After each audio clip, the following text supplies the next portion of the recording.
¿Qué tal? ¿Cómo estás, doctor? Bien, muy bien, muy bien. Aquí estamos. Oye, con el anfitrión puedes otorgar micrófono, ¿verdad? Ok. O sea, Bueno, o sea, mande. si veo a alguien interesante, Sí, puedo le invitarlo a puedes que mandar diga algo. invitación. Sí, ok, muy Ah, bien. exacto.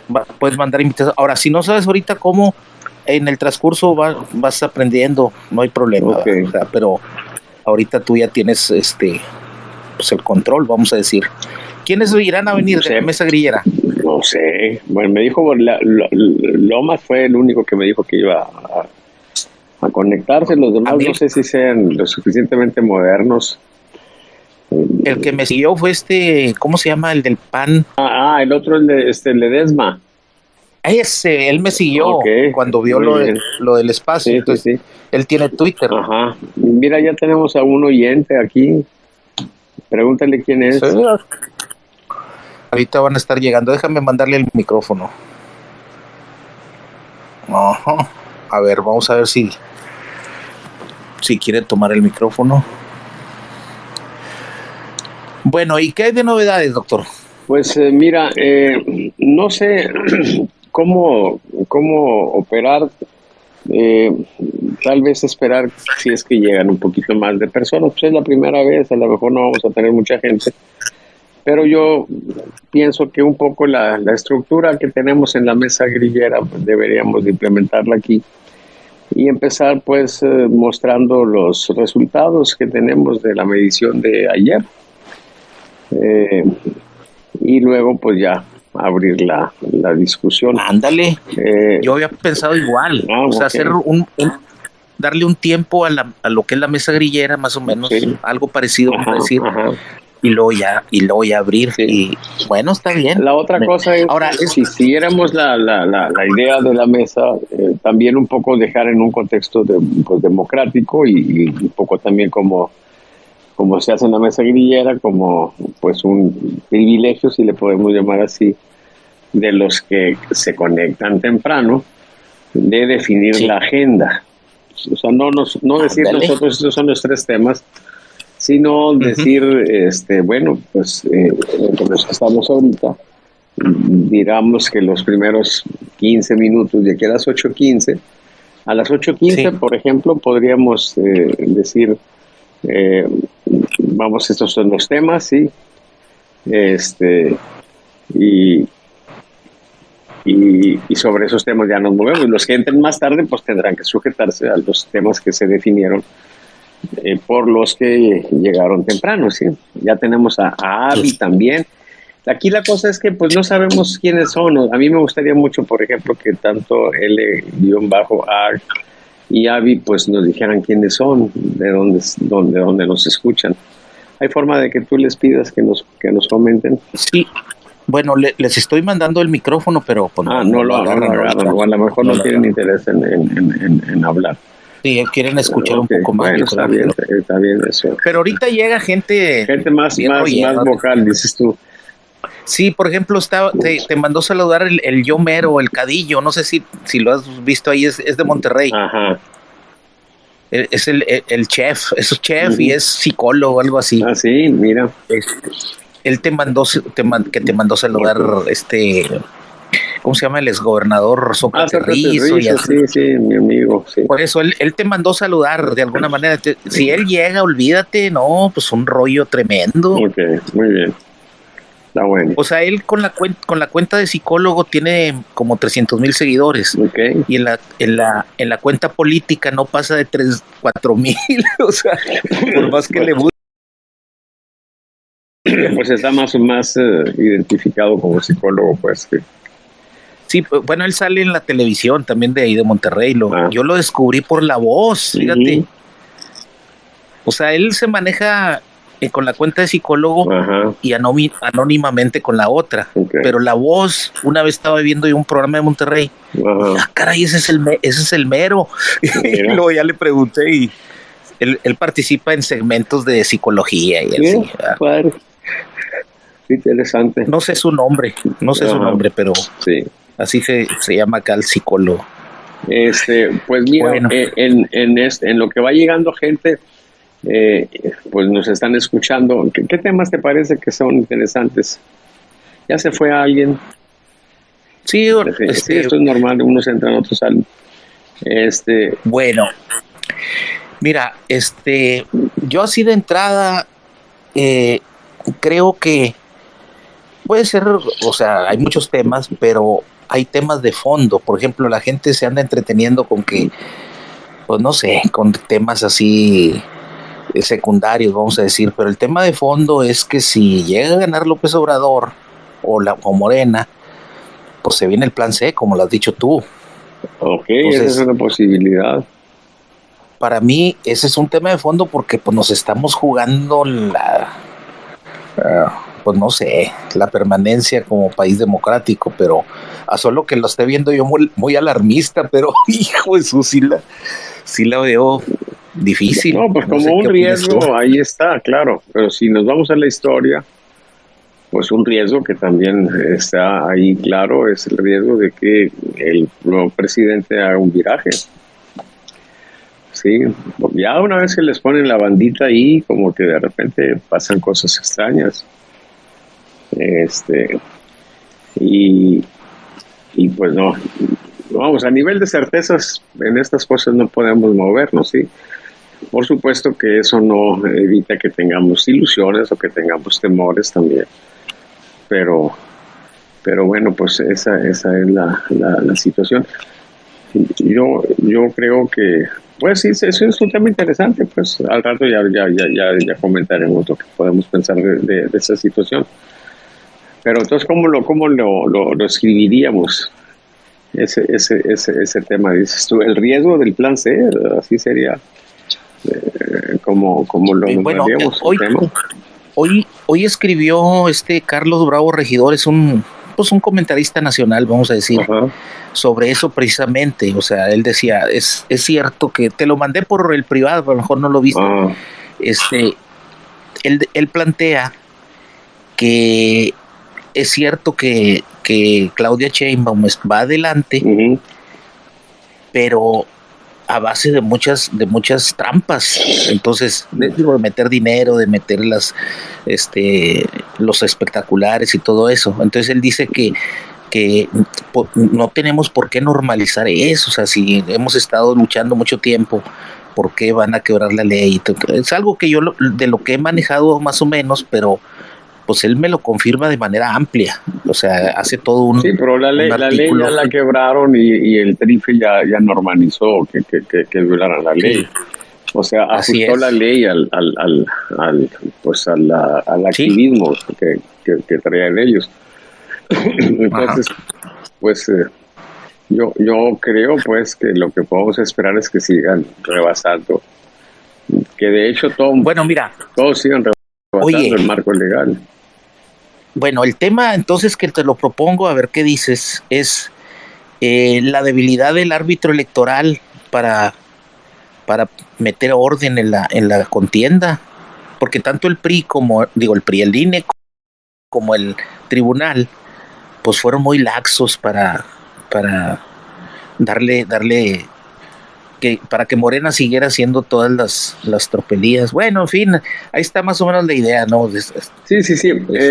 Pues yo creo que si ponemos el tema así como lo dijiste inicialmente, pues quedan cubiertos aspectos como ese que acabas Ok. de mencionar. O sea, el riesgo de que se consiga el plan C, sí, Uh-huh. sí, el plan C. Bueno, ¿y tú cuál propones? No,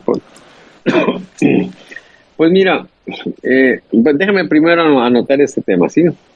Entonces, digamos, el plan C, y podríamos poner como continuación sus posibilidades, ¿sí? Y Ok. entonces ya, sus posibilidades. Sí. No, posibilidades y alcances. No, pues los alcances ya sabemos cuáles son, pues que Bueno, ok. pues, sí, Bueno, sus está posibilidades, bien. su capacidad instructora, pues, las posibilidades de que se consiga, pues, el plan C. Sí. Ok. Y luego, pues, la cuestión aquí es que si se obtiene el plan C, va a haber un tiempito que serían los últimos días prácticamente de la presidencia de López Obrador, donde él podría, pues, de una manera acelerada, poner iniciativas y, bueno, pues tratar de aprobarlas al vapor. Por supuesto que Tendría un con el mes, ¿verdad? riesgo, por supuesto que con el riesgo de que la Suprema Corte haga uso del mismo criterio que usó y diga, pues no tuvieron tiempo ni de leerlo, atropellaron el procedimiento, etcétera, y que se las puede echar abajo, sí. Pero quién sabe para cuándo sería eso, porque pues ya ves pasada ya ves que llevó varios meses. Sí.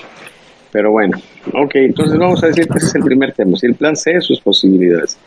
Un segundo Ok. tema, de los compañeros que están aquí, Francisco, No, pues les mando el les mando micrófono, el pero micrófono. Estamos no lo. definiendo 3 temas, que es un privilegio para los que se conectan durante los primeros 15 minutos. Ya faltan 3 minutos y todavía no terminamos los 3 temas. A lo mejor nos vamos a llevar un poquito más de tiempo.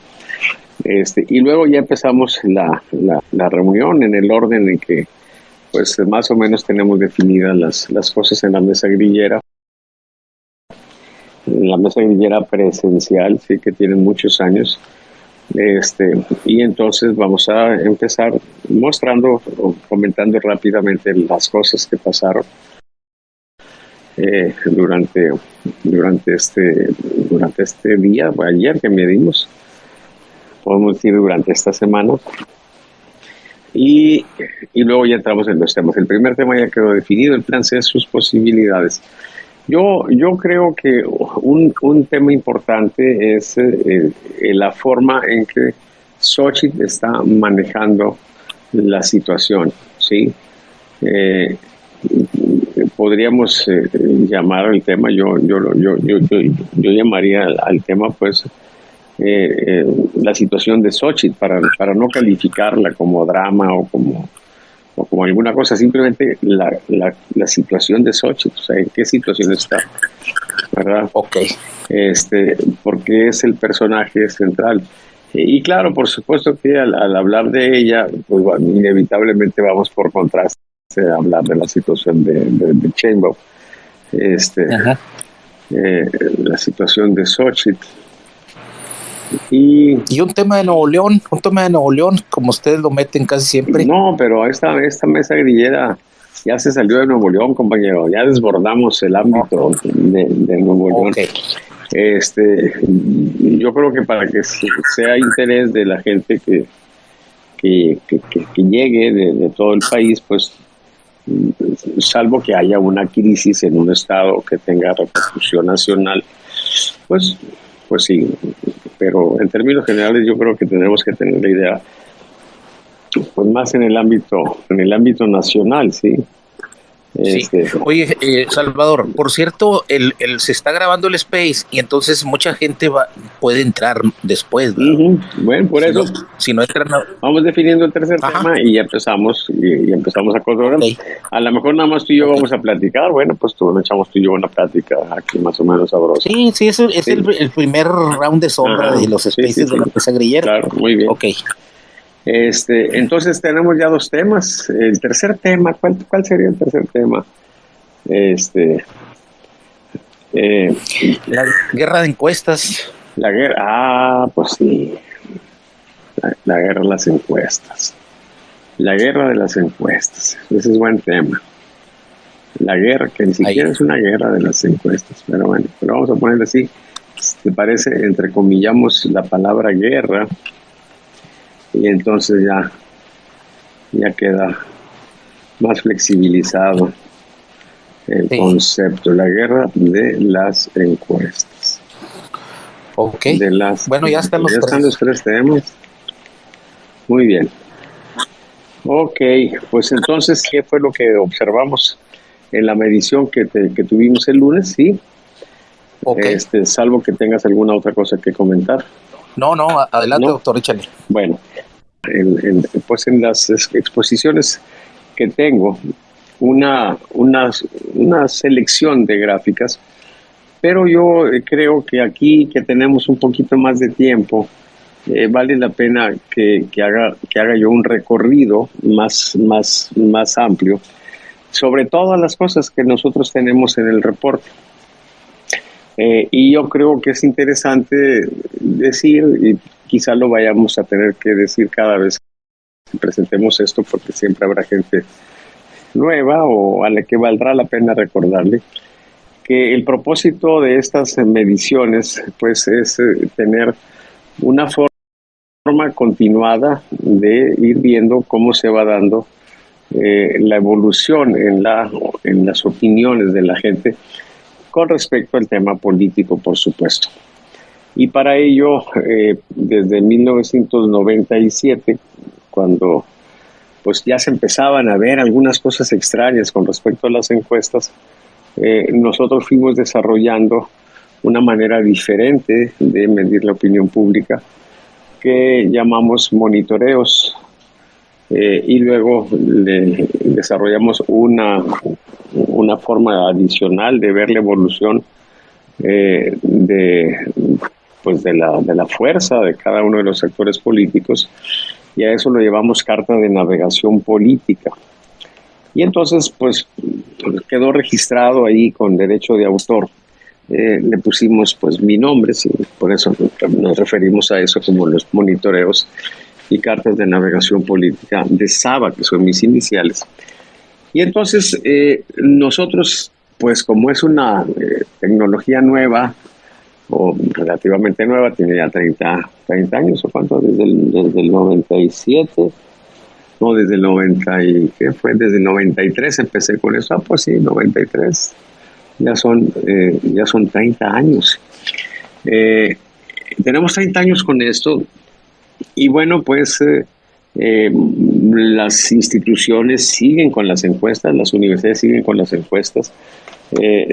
No es así porque nosotros no hayamos querido llevar estas cosas al ámbito universitario. Lo que pasa es que el ámbito universitario se ha cerrado de manera muy fuerte ante nuevas cosas, en parte quizá porque pues han de pensar que al no ser cosas que se publicaron en un journal o en alguna cosa, entonces pues les da algún resquemor hacer algún cambio, pero bueno. El hecho pues es que tenemos una importante producción, ¿sí? Hemos seguido procesos en Nuevo León, hemos publicado libros donde hemos dado cuenta de esos procesos. En el ámbito nacional, la elección del 2006 la seguimos durante 3 años. Y todo esto lo hemos hecho un poco sufragado o mucho sufragado, en términos generales, absolutamente por nosotros, precisamente para tener la posibilidad, la libertad de hacer públicos los resultados, ¿sí? Y entonces, bueno, siempre empezamos mostrando los resultados que se dan a una pregunta que nos dice en qué está pensando la gente. Y es una pregunta muy interesante porque nos puede permitir también ver qué tan sensato fue el estudio, o sea, qué tanto sentido tiene. Los temas que la gente está pensando, ¿sí?, recabados a través de una pregunta abierta. O sea, la pregunta, lo que le preguntamos a la gente es lo siguiente, decimos, de todas las noticias difundidas recientemente en el país, ¿cuál es la que más presente tiene usted? Y la gente nos responde, por supuesto, de manera espontánea. El encuestador pues tiene que fletarse escribiendo lo que le dijeron. Y luego hay todo un trabajo pues de clasificación de las respuestas, ¿sí? Es un trabajo laborioso y por eso vale la pena que siempre tengamos presente esto, porque pues nos da una respuesta muy rica. Y entonces, miren, tenemos en un primer bloque todos los valores que les voy a decir, todos los temas que les voy a decir, tienen un rango desde 9%, que es la de mero arriba, hasta un 2%. Pero en términos generales están en un empate técnico.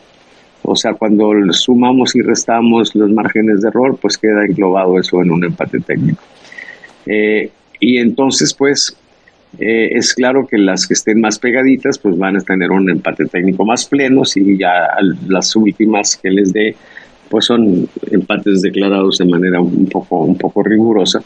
Pero bueno, los temas que están en mente de los mexicanos, o que estaban, debo decir, ayer, más o menos hasta ahora, son los siguientes.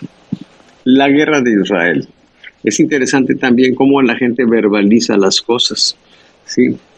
Los secuestros, los asesinatos, muertes, matanzas, los asaltos, robos, el Tren Maya, los sismos y la inseguridad. Esas son las respuestas, esos son los temas. ¿Por qué es importante esto y por qué nosotros en nuestros estudios hacemos esto? Pues precisamente porque nosotros muchas veces hablamos de la opinión pública como, nos referimos a ella como la muchacha, en la idea de que pues se mueve a veces un poco con características, no en un afán denostativo, peyorativo, sí, pero un poco como una muchacha, sí, de repente emocional, emotiva, también a veces, pues, extremadamente inteligente, sí, o sea, todo lo que es una personalidad de una muchacha. Oye, doctor, pero el político la quiere enamorar, ¿no? A la muchacha. Exactamente, de eso se trata. Y entonces por eso es que es importante saber en qué está pensando la muchacha, porque si tú sabes en qué está pensando, tienes una ventaja. Dicho de otro modo, de manera más concreta, los políticos deben de estar hablando en este momento de la guerra de Israel. ¿Quién está haciendo eso en este momento? Xochitl. Sí, Xochitl está haciendo de eso un tema, al presionar a Claudia de que se pronuncie de manera más contundente en la condena al ataque de el grupo terrorista Hamas, ¿sí?, a Israel, sí. Y Claudia está retraída en ese tema. Entonces, ahí hay un punto para Xochitl desde este punto de esta situación. Luego, ¿qué otros temas son los que está la gente teniendo en mente? Los secuestros, asesinatos, muertes, los asaltos, robos, y todo eso son temas de inseguridad. Ahí hay un filón también, por supuesto, y son temas que, pues, si los toma Xochitl, ella puede explotarlos, y si los toma Claudia, pues le puede explotar, porque pues para ella es un terreno muy peligroso. El Tren Maya, bueno, ese sí sería un tema que podría tocar Claudia. Los sismos, pues un tema más general. La inseguridad, de nuevo, un tema más propicio para Xochitl que para Claudia. Luego ya siguen otros temas, se los voy a leer como quieran rápidamente para que vean, pues más o menos, o traten de ver más o menos qué tanto sentido tienen estas respuestas para ustedes.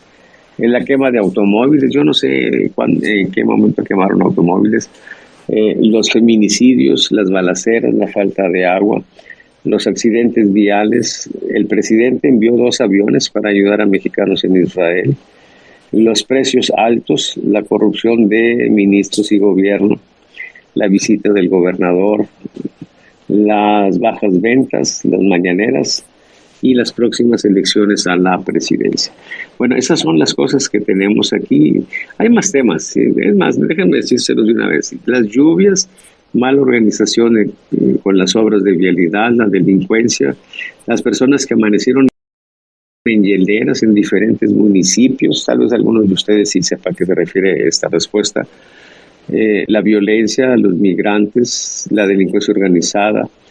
El presidente le está dando gasolina a Cuba, el evento del presidente, los rellenos de basura, los jóvenes de secundaria que amenazaron a maestros en Morelos, el narcotráfico, la traición de Marcelo Ebrard, así le dijeron, y el gobierno. Esos son los temas que tenemos. Bueno, usualmente esto que estoy leyendo está en un archivo que es un archivo de encuesta, y lo que hago es irme después de esto al archivo de monitoreo.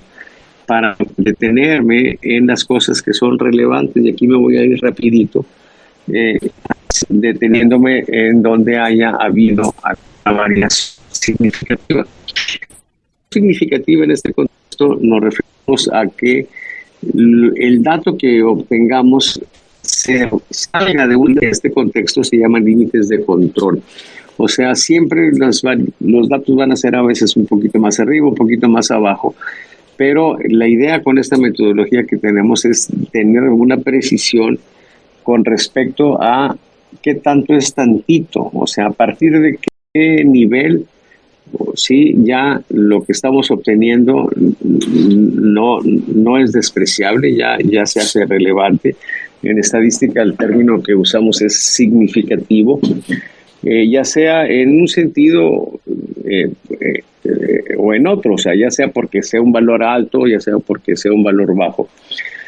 Pero también hay conformaciones de puntos, lo estamos viendo cada semana. Cada semana tenemos un punto para cada indicador político. Y hay conformaciones importantes, como por ejemplo que 5 valores de manera consecutiva vayan en ascenso. A eso lo llevamos una tendencia y también nos llama la atención. O puede ser que 5 valores de manera consecutiva vayan en descenso. Que ese descenso puede ser estricto o puede ser un poco atenuado cuando nosotros no tenemos pues un valor que crezca de manera sistemática, pero que el siguiente valor apenas quede un poquito más abajo del anterior, ¿sí? Decimos en ese caso que hay una tendencia que se refrena, pero sigue siendo una tendencia, igual cuando es a la baja. Y a eso le llamamos tendencias. Y la otra cosa especial, pueden ser muchas, pero son 3 criterios muy fundamentales en este campo. Y el tercero es que, dado que tenemos esos límites para determinar si las cosas ya se salieron de control, la parte central, o sea, el promedio de esos 2 valores es lo que nos da lo que llamamos el límite de control central. O sea, el promedio, pues. Y entonces, otra vez, cuando 5 valores consecutivos salen de un solo lado del promedio, entonces decimos que se está conformando una serie. Entonces, si estamos monitorizando, por ejemplo, la intención de voto de un candidato y le salen 5 valores consecutivos por arriba del promedio, pues es bueno para él. Significa que el promedio se modifica, se tiene que actualizar como consecuencia de ello, y representa pues un incremento en general moderado, sí, porque a veces apenas quedaron arribita del promedio. Como también puede suceder que esos 5 valores consecutivos hayan quedado por debajo del promedio. Y entonces hablamos de una serie por arriba del promedio o una serie por abajo del promedio.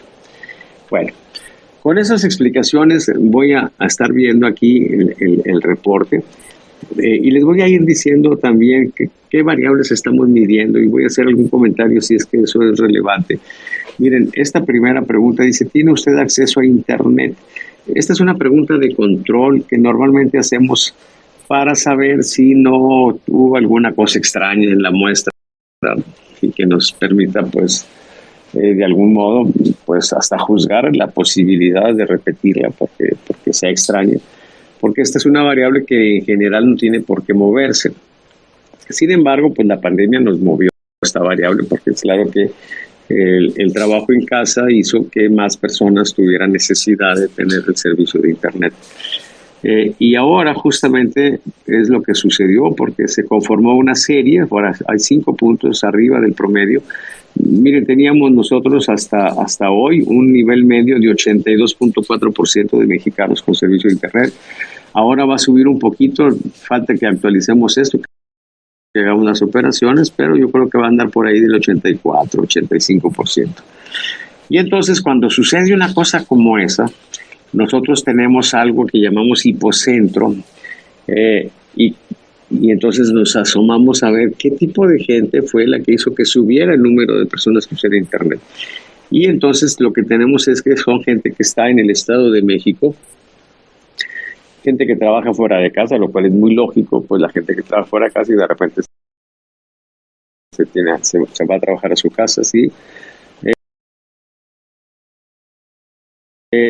Gentes que son empleados, personas que tienen internet, bueno, pues también es lógico, sí. Quienes no reciben apoyo de los programas del presidente, quienes no tienen problemas, incluso han podido ahorrar para solventar su situación económica. Y quienes no están en este asunto, pues las personas que tienen arriba de 68 años, sí, quienes tienen de 0 a 6 años de estudios y quienes trabajan por su cuenta. Esos sectores y los que aprueban al presidente López Obrador. En términos generales, las personas con estudios abajo de 6 años son una fortaleza para el presidente y las personas mayores de 68 años también. O sea, se puede decir que el asunto de que se está incrementando el uso de Internet está dentro de la gente que no apoya al presidente. Luego la inseguridad, pues aquí tenemos una situación donde paradójicamente tenemos una advertencia negativa. Esto puede parecer ilógico, pero puede ser consecuencia también de que la gente se esté preocupando por otros temas. De cualquier manera, es interesante ver que la gente que está más despreocupada por el tema de inseguridad, o sea, los que hicieron posible que bajara el nivel de personas que de manera espontánea nos dicen que es la inseguridad el principal problema, miren, son las siguientes personas. De nuevo, los que tienen más de 68 años, quienes no tienen internet, quienes aprueban la labor del presidente, los que sí reciben apoyo de los programas del presidente y las personas que tienen ingresos abajo de 2.400 pesos. O sea, la gente que está apoyando al presidente, que todos estos grupos sociales son grupos que son fortaleza para el presidente, son los que no resienten el problema de inseguridad, ¿sí? O lo desestiman, también pudiera ser esa una explicación. Bueno, el tema de la corrupción, pues ahora registra, miren, un valor alto para los niveles que tienen de normalidad. O sea, 3.8% considera que la corrupción es el principal problema y ahora nos registra 8.6%, que representa una alerta negativa, y el único grupo que está impulsando esta alerta son los jovencitos de 18 a 25 años. O sea, el tema de la corrupción se está resintiendo, está penetrando más como tema, como el principal problema del país entre los jovencitos de 18 a 25 años. Aquí hay una alerta también, una cosa interesante. A ver, se quiere mandar un mensaje a la sociedad con respecto al tema de la corrupción, pues denlo en los términos, con el lenguaje, con la forma que permita una conexión con estos muchachos, con la gente de 18 a 25 años. No les digas, oye, el problema de la inseguridad es muy grave porque mira tus nietos, etcétera, etcétera. Pues ellos no tienen nietos. O sea, tienen que hacer un discurso que entre aquí donde ya está el problema sentido, porque de ahí podemos hacer roncha, ¿sí? Pero también hay que hacer la conexión con ellos. Entonces, ya una persona que está en el ámbito de la comunicación, de la propaganda, los que llaman ellos los creativos, pues ya que él encuentre la manera de hacer un discurso, de hacer un spot o de redactarle unas líneas a la candidata que sea para que hable del tema de la corrupción, ¿sí? Que les digo, es que yo estaba ahorita confundiendo con inseguridad. Sí, que les hable de la corrupción y que les diga, pues, que les explique tanto la denuncia de que el problema es grave, como también las alternativas de solución que el candidato presente, etcétera. Así, por aquí hay otra luz al respecto. En el anticiclo no tenemos, sí. Doctor, sí. Oye, hoy ocurrió algo parecido a lo que estás diciendo cuando la reina Leticia de España, para conectar con la gente de la salud mental, hizo un rap, o sea, habló en un rap, a través de un rap. Ándale. Pues seguramente ellos encontraron que esa era una forma de conectar con el grupo que le interesaba, ¿no? Sí, claro que sí. Entonces, bueno, llegamos, compañeros, a una primera pregunta que es fundamental, pues, en este gobierno, que es la aprobación del presidente López Obrador. La semana pasada, miren, normalmente en el resumen yo me concentro en las alertas, pero les digo, ahorita que tenemos un poquito más de tiempo, podemos ver más detalles. Bien, es relevante que el presidente durante las anteriores 1, 2, 3, 4 semanas estuvo en ascenso. De hecho, se le estaba formando una tendencia al alza. Había registrado hace 4 semanas 65.8 y luego 72.9 y luego 74.5 y la semana pasada había registrado 76.6, un valor pues prácticamente récord. Y si esta semana hubiera seguido subiendo, se le habría conformado una tendencia al alza, que de hecho ya estaba formada la tendencia al alza, ¿sí? Porque la anterior estaba también un poquito más abajo. Y entonces lo que sucede hoy es que el valor es 69.5, o sea, da un descenso brusco. Y cuando esos descensos se dan, nosotros decimos que se revirtió el avance. O sea, ¿esto qué significa? Pues que el presidente iba creciendo mucho y se viene abajo, ¿sí? Se revierte algo cuando el valor que tenemos es más abajo de no el último, sino del penúltimo, ¿sí? Y como el penúltimo fue 74.5 y el de ahora es 69.5, pues entonces estamos diciendo que se revierte. O sea, el avance que llevaba el presidente ya se frenó. Puede ser que eso signifique que de algún modo a algo a la gente no les gustó de lo que hizo el presidente esta semana, muy probablemente, ¿sí? Y es chamba de los analistas, pues, encontrar una posible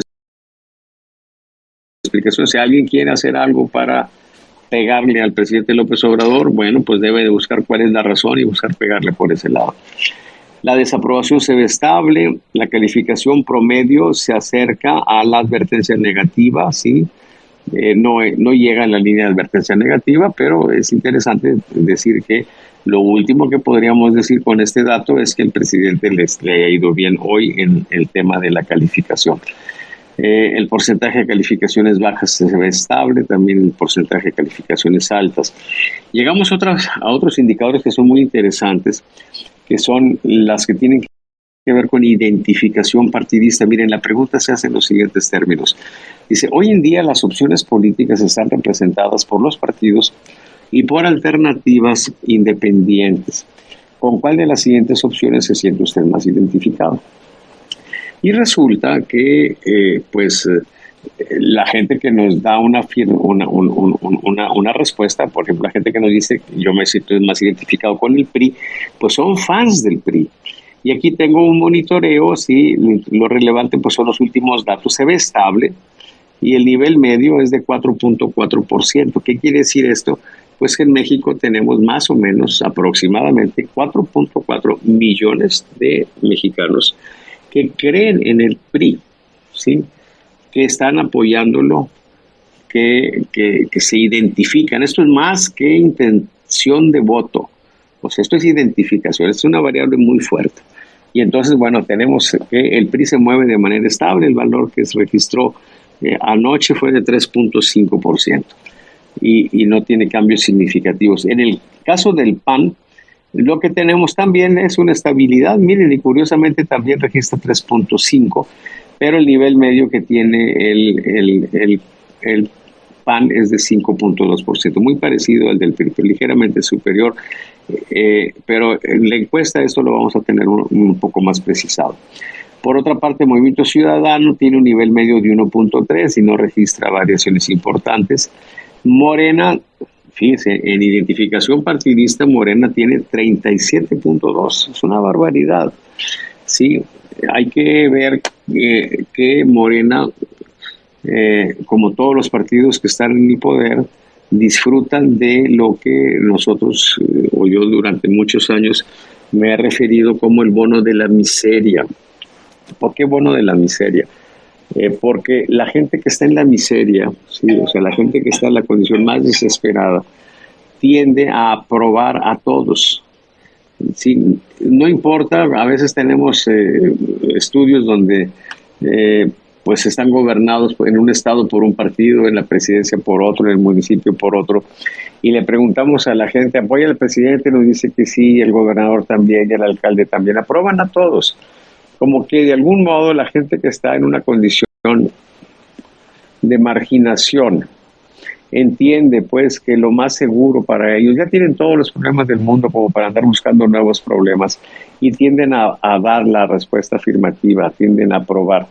Bueno, lo que ha sucedido en este gobierno es que el bono de la miseria lo han hecho más grande de como era normalmente, porque los programas estos de apoyo directo a la gente han hecho pues que se haga más grande eso.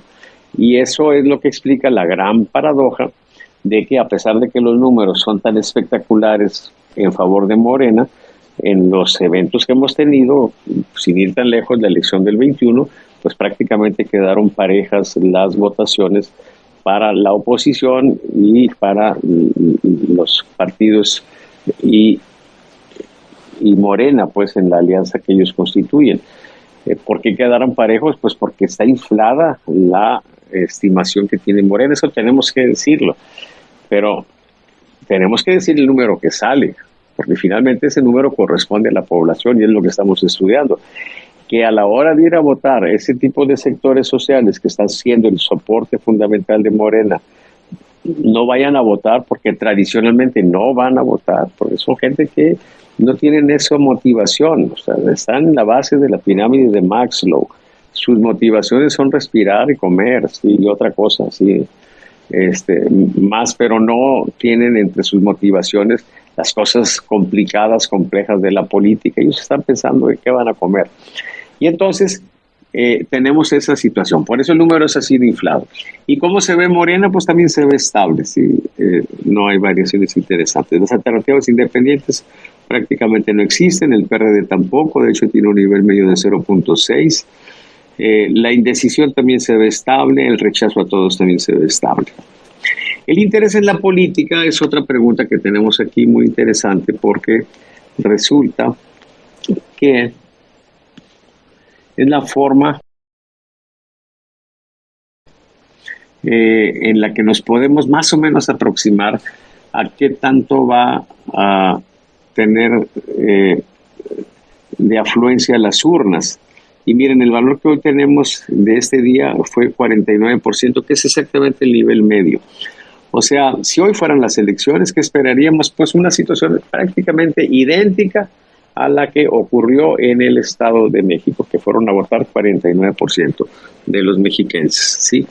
Entonces, pues si se está pensando en que lograr que ese 51% se interese y vaya a votar en un sentido que a nosotros nos interese, bueno, pues hay mucha chamba que hacer. Esa gente no está encontrando interesante las cosas de la política, quizá porque sientan que a ellos no les afecta o simplemente no les interesa el tema. López Obrador, en el indicador de quién le gustaría que fuera el próximo presidente, bueno, eso se ha estado moviendo porque es una respuesta espontánea, pero ya se fue a la baja, pues esto, ya claramente estamos claros en general que López Obrador ya no va a tener esos apetitos reeleccionistas. Marcelo Ebrard también ya se desfonda, sí, él registra un valor de 3% en respuesta espontánea. Y es interesante aquí concentrarnos en los personajes que están ya en el candelero. Y por eso me voy hasta Claudia Sheinbaum. Miren, es muy interesante el tema de Claudia Sheinbaum. Fíjense, Claudia Sheinbaum registra una alerta positiva. Sin embargo, es una alerta positiva porque apenas está arriba del nivel superior, que es 21.5, registró 22.5%. Nada más que es relevante que la estimación que tuvimos la semana pasada fue 34.4, que fue un valor récord. Entonces, de tener 34.4 la semana pasada, hoy se viene hasta 22.5. ¿Sí? Que está más abajo de no solamente de la semana pasada, sino también de la anterior, o sea, de la antepasada, y también más abajo de la antepasada. O sea, se viene abajo, se revierte el avance que tenía, el avance que tuvo. ¿Esto qué significa? Pudiera ser el indicio o el anuncio de que algo de pronto empezó a decepcionar a los seguidores de Claudia, pudiera ser, ¿ok? Sin embargo, bueno, ya con este valor se completan 5 valores arriba bueno, no, simplemente es un valor que está arriba de la línea de alerta. Y podemos ver quiénes son los que están apoyando a Claudia, los más entusiasmados con Claudia. Y eso es interesante porque la conformación de la fuerza de una opción es el complemento para saber qué podemos esperar. Y miren, personas casadas, eso no nos dice nada. Que tienen hasta maestría, cuidado, porque en general la gente con estudios superiores sí no apoya a Morena, pero parece ser que un sector de ellos está viendo atractiva a Claudia. Y luego quienes aprueban al presidente, que también es claro que es lógico. Y esto, los que sí reciben apoyo de los programas del presidente, que es la gran fuerza de Morena y del presidente, y quienes no tienen problemas incluso han podido ahorrar para solventar su situación económica, lo cual en los tiempos actuales no necesariamente son personas con dinero. Permíteme, sí. Doctor, hoy, Mero, ¿puedes poner mute al mic, Mero? A ver, ok, gracias. Ok, adelante, doctor. Muy bien.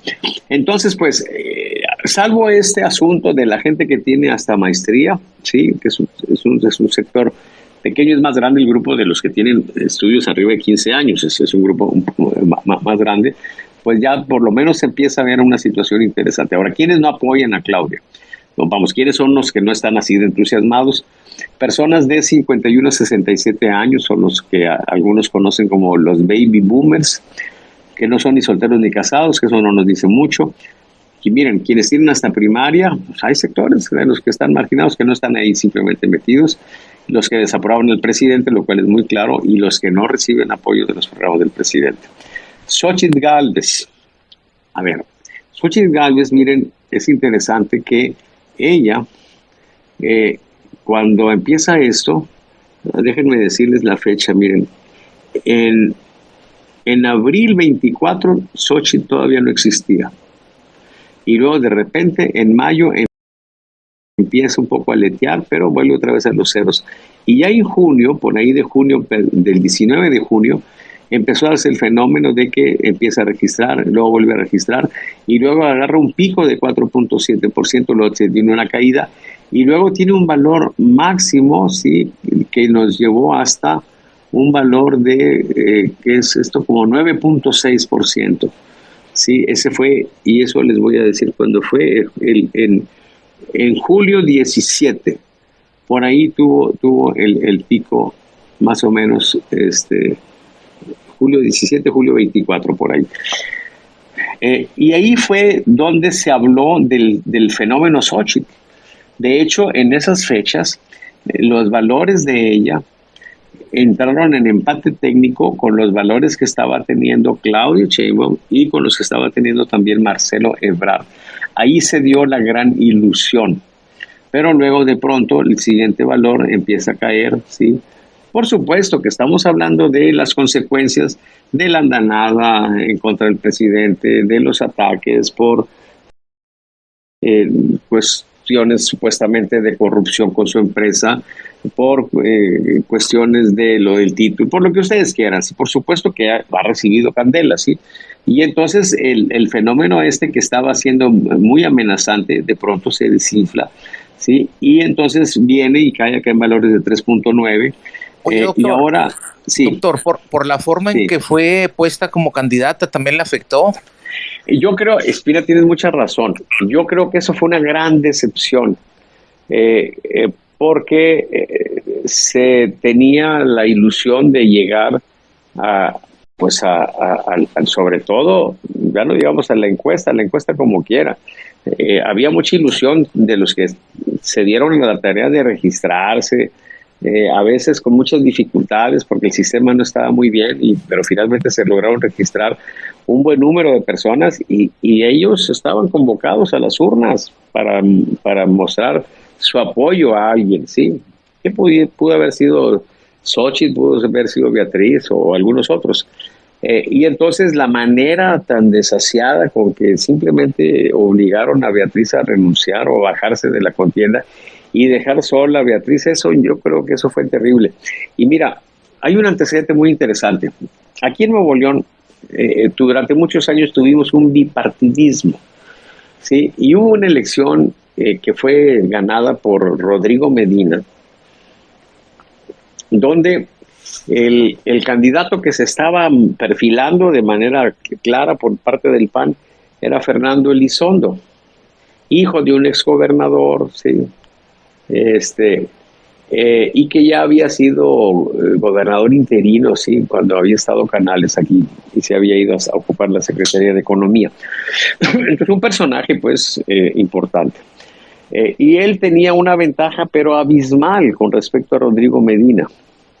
Y entonces, de pronto, en lugar de seguir las normas tradicionales democráticas que el PAN tenía en su esquema democrático cerrado, si no es no un esquema democrático abierto a toda la sociedad, pero sí a su militancia. Entonces ellos tenían una tradición, era un punto de orgullo para para el PAN y para sus seguidores, la democracia interna de su partido. Pues resulta que se les ocurre inaugurar con Fernando Elizondo el dedazo al interior del PAN. Y entonces hay un descenso, yo estaba midiendo eso y fue tan brusca la caída que pues lo que hacemos por protocolo cuando hay una variación así de drástica, pues revisar todo, sí, oye, chequenme todo a ver si no hubo alguna situación extraña, porque una posibilidad siempre es que pues haya habido algún error.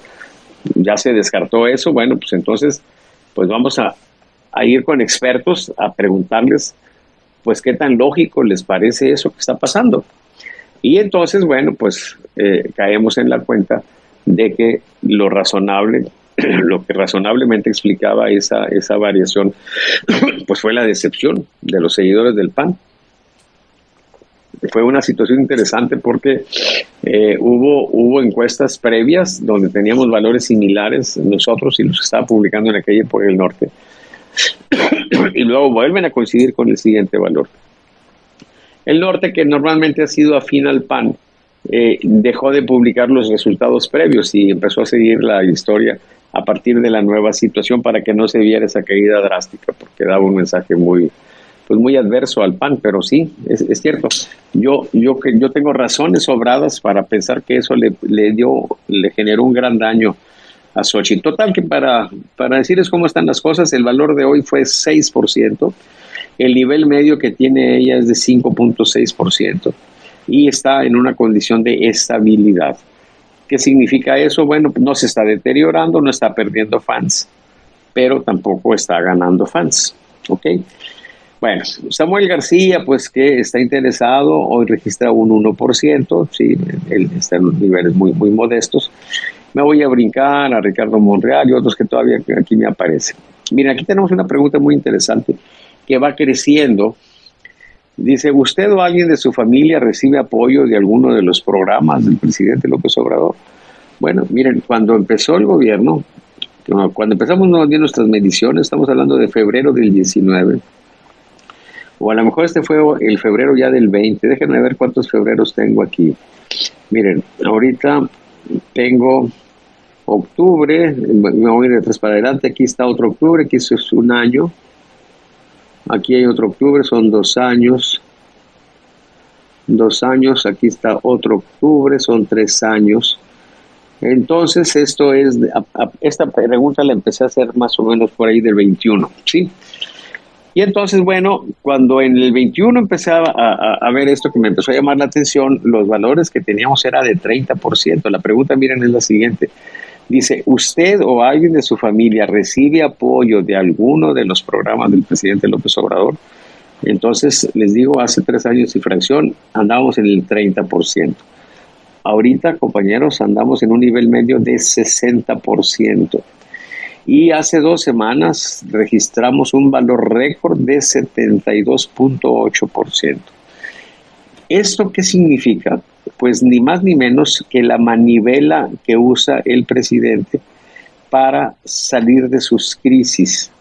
O sea, inyecta dinero, se desparrama más dinero y entonces sube su popularidad y suben todas las cosas asociadas a su popularidad, entre otras, por supuesto, la intención de voto por Morena, en este caso particular, claro, por Claudia Sheinbaum, ¿sí? En el indicador del mejor político, me voy a ir rápido, voy a detenerme solamente donde hay alguna variación interesante. Y bueno, hasta ahorita ya pasé varios personajes, no hay variaciones.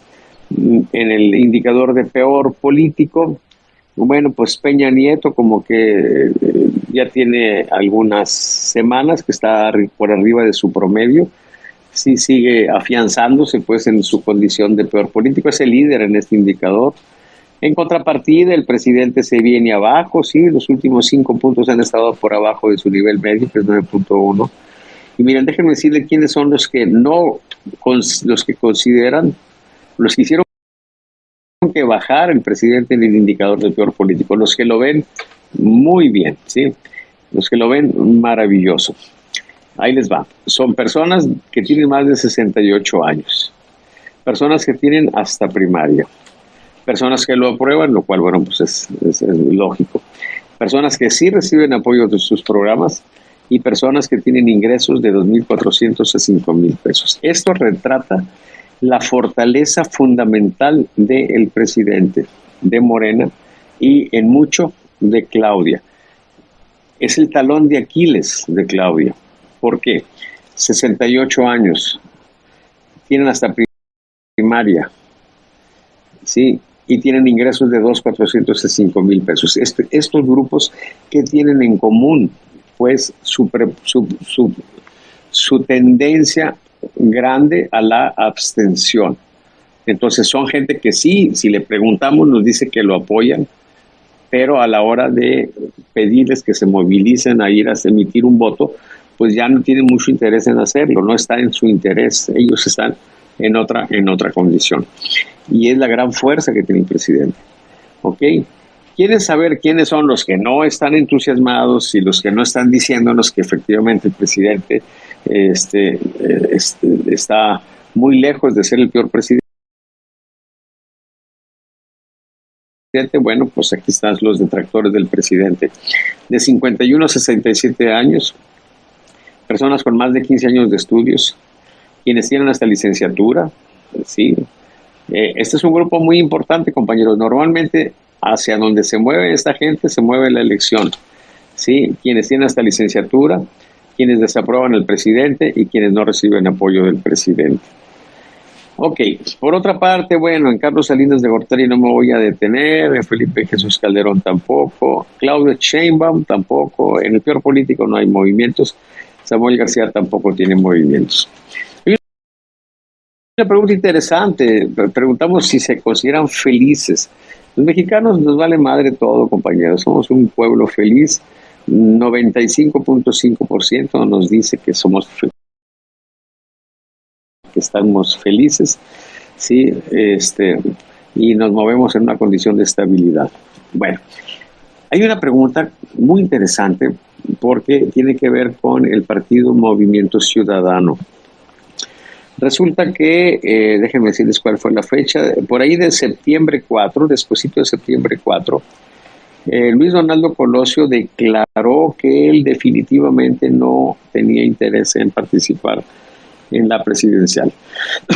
Y entonces se dio eso pues en fechas en las que Marcelo Ebrard ya quedó fuera de la contienda de Morena. Y cuando le preguntamos a la gente lo siguiente, fíjense, la pregunta es en los siguientes términos, dice: si el partido MC le pidiera su opinión para seleccionar a su candidato a la presidencia, ¿a quién de las siguientes personas apoyaría usted? Y entonces, en lugar de poner a Luis Donaldo, pusimos a Marcelo. Y entonces, miren, el valor de el septiembre 4, que era para Luis Donaldo, fue de 14.3. Y la siguiente semana, en septiembre 11, cuando ya pusimos a Marcelo, llega a 37.3. Y parecía entonces que la gente en MC estaba, pues, o la gente en el país estaba cautivada con la idea de que el candidato de MC fuera Marcelo. Pero los subsecuentes valores han sido los siguientes. La semana siguiente fue 25.6, luego 26.4, luego 24% y esta de ahora 23%. 23% pues es comparable con los valores que obtuvo Luis Donaldo Colosio en agosto 14, que fue 21.1, o en agosto 21, que fue 20.7, o en agosto 28, que fue 21.3. O sea que prácticamente Marcelo ya está en los niveles que antes tenía Luis Donaldo Colosio. ¿Qué es lo que estamos entonces dejando aquí, compañeros, asentado? Que el entusiasmo por Marcelo Ebrard como candidato de MC se está desinflando también. Tiene una tendencia a la baja. ¿Ok? Es un dato interesante. Samuel García está estable en esta misma pregunta. Bueno, muy cerca de la línea de advertencia negativa. Ok, pero no alcanza a cruzarla. Oye, Alfaro, doctor, sí, ya adelante. cumplimos una hora. Sí. ¿Vas a seguir un ratito más o? Yo creo que podríamos, puedo seguirle, pues si hay preguntas, yo encantado de contestarlas. Bueno, a ver, yo le pregunto a los dos que tienen micrófono, al Mero y a Gustavo, ¿que le siga el doctor o ya detenemos para preguntas? ¿Qué opinan? Mero, Gustavo. Pues yo le quiero preguntar algo, a ver, el doctor Salvador, lo manda a saludar al Sócrates Rizo. Muy bien. Mi primer, bueno, no fue mi primer cliente gobernador, pero sí fue mi segundo cliente gobernador. Sí, así es. El primero fue Jorge Treviño, un super gobernador. Primero fue Jorge Treviño, sí. Ahí me saluda Toño Quiroga cuando vaya ahí al Antonio. Cuando vaya, claro que sí, con muchísimo gusto. Dice, doctor, yo sé que debe haber una cuota. Usted dice, a ver, ¿cuántas personas hay de clase media, cuántas personas hay de clase alta, etcétera, etcétera, nivel A, B, C, para ubicar cuántas encuestas va a sacar por cada segmento? Igual si por género, si son mujeres, hombres, y luego la otra parte importante, pues las ciudades, ¿no? Todo esto implica diferentes sectores y el diferente número de encuestas. Ajá. Y las preguntas filtro también, ¿verdad? Para que son importantes para que la cuota sea superada. O sea, a ver, necesitamos tantos de tal edad. Entonces te acaba la edad y ya te quedan de tal a tal edad. Entonces vas tocando de puerta en puerta. Ajá. En los diferentes casas y dices, oye, pues, señor, ¿me permite hacer una encuesta así? ¿Qué edad tiene? 44 años. Ya se acabaron los de 44 años, pues ya no entras si te dice 45, ¿verdad? Entonces, pues entran cierta edad. Y todos esos son filtros que se utilizan para hacer las encuestas. Otra de las cosas que se utilizan de esos filtros, el género, a ver, es hombre, es mujer, de determinada forma, ¿no? O vives en determinado sector social. Preguntas. Sus encuestas, por ejemplo, ¿realmente revisan el GPS para saber si el encuestador está en la zona indicada? Sí. Otra pregunta. ¿Cómo saben que su encuestador no prepara al encuestado? Porque eso se da mucho. Señor, diga que tiene 35, pero tiene 44, no sea malito. Entonces, ya, bueno, está bien, digo que tengo 35. Entonces, oiga, señor, venimos de parte de Saba, mi nombre es Juan Gutiérrez y estamos realizando una encuesta con fines bla, bla, bla, bla, bla, bla, y el aviso de privacidad, etcétera, etcétera. Y luego lo primero que le preguntas es, señor, ¿cuántos años tiene usted? 35 y tiene 45, entonces la cuota ya no aplicó. ¿Usted vive en esta dirección? Sí, ¿en qué calle? Pues tal calle, ¿no? Entonces, pero a veces, como no se revisan los GPS, están en un sector inadecuado. Entonces, eso es muy común, doctor Borrego. Y eso es lamentable porque la gente no cree en las encuestas por eso. Y luego, pues, vamos a suponer que todo eso está mal, pero pues, otra parte de la que desconfían es las encuestas son pagadas por quien las contrata y eso pues le dan el favor a tal candidato, lo cual ha hecho de mucha desconfianza de que sean verídicas.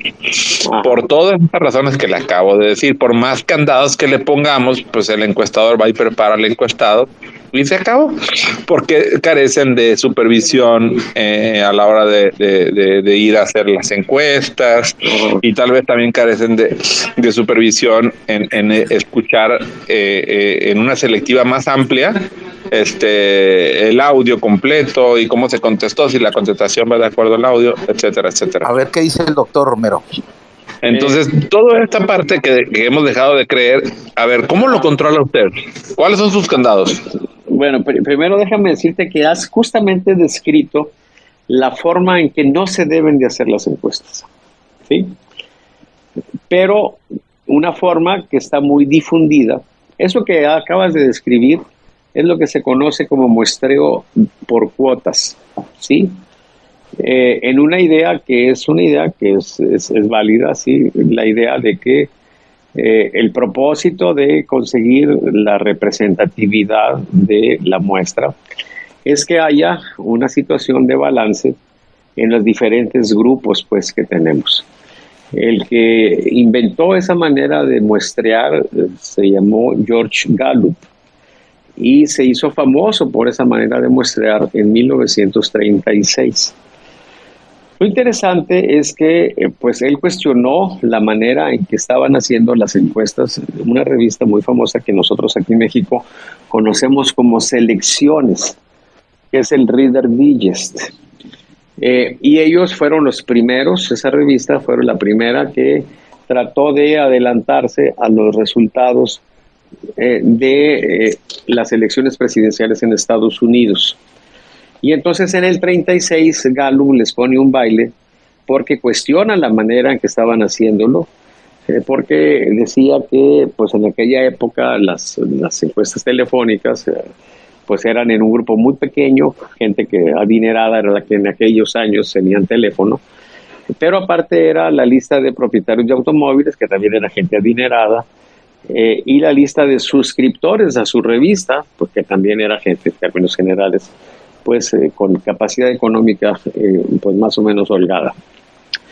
Y entonces en aquella época los candidatos eran por el Partido Republicano, eran Landon, y por el Partido Demócrata buscando su reelección, pues Roosevelt.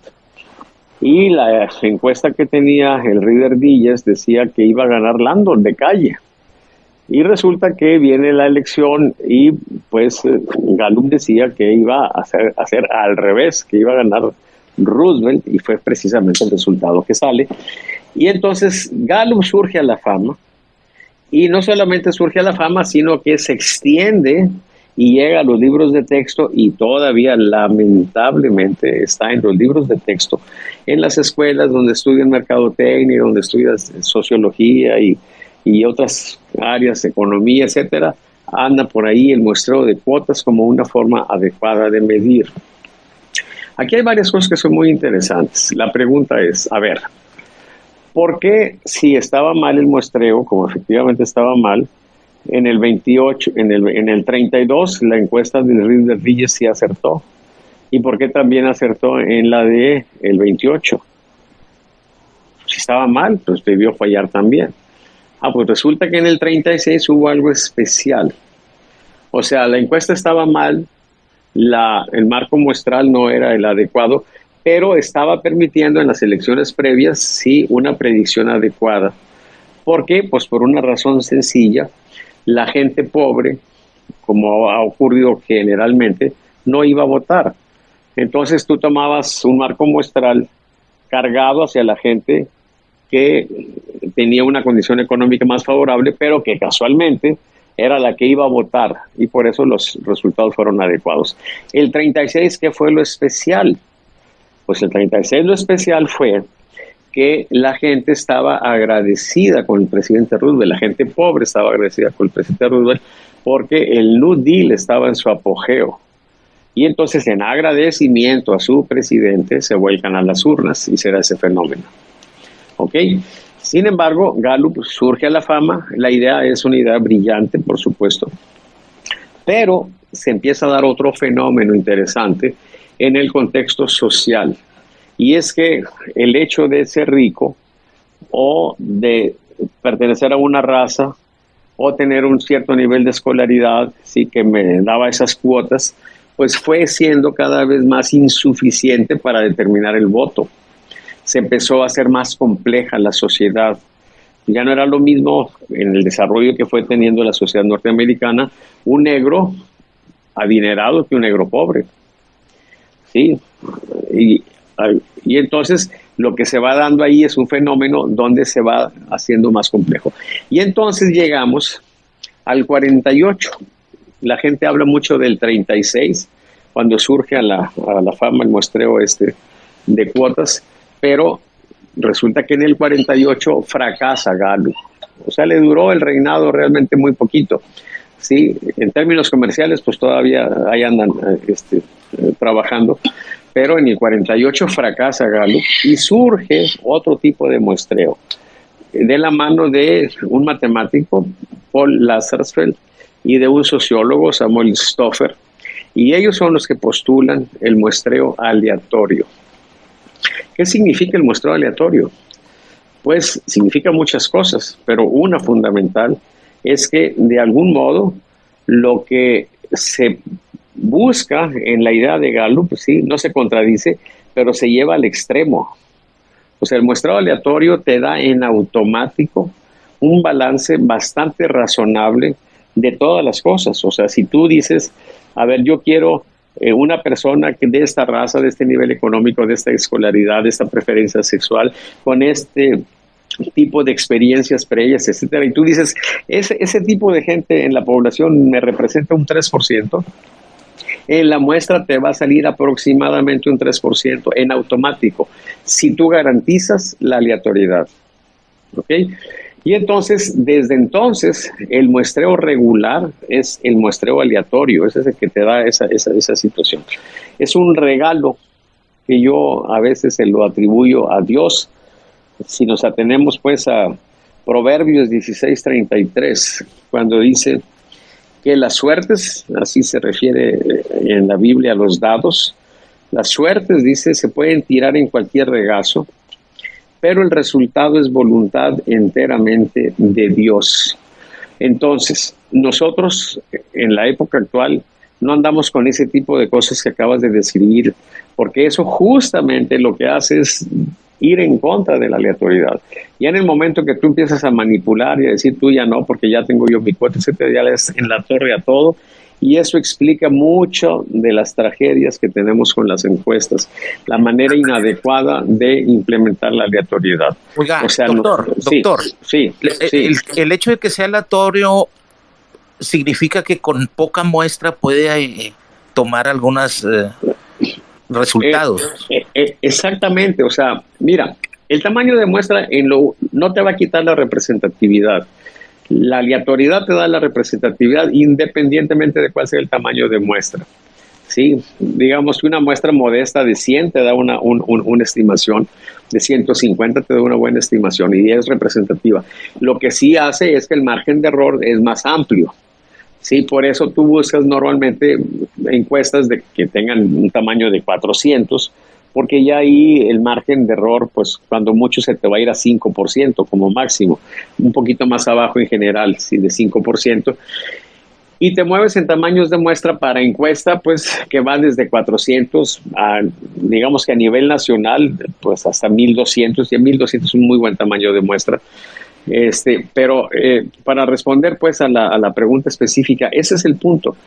O sea, lo que se tiene que hacer es tener el mayor cuidado para que la muestra sea aleatoria. Entonces nosotros, ¿qué es lo que hacemos? Pues tomar una muestra aleatoria donde hacemos una restricción, ¿sí? Porque como tenemos diferentes estados, lo que hacemos nosotros es aleatorizar, pero no de manera muy general, porque por la misma condición de aleatoriedad se nos podría cargar un poco hacia un estado o hacia otro.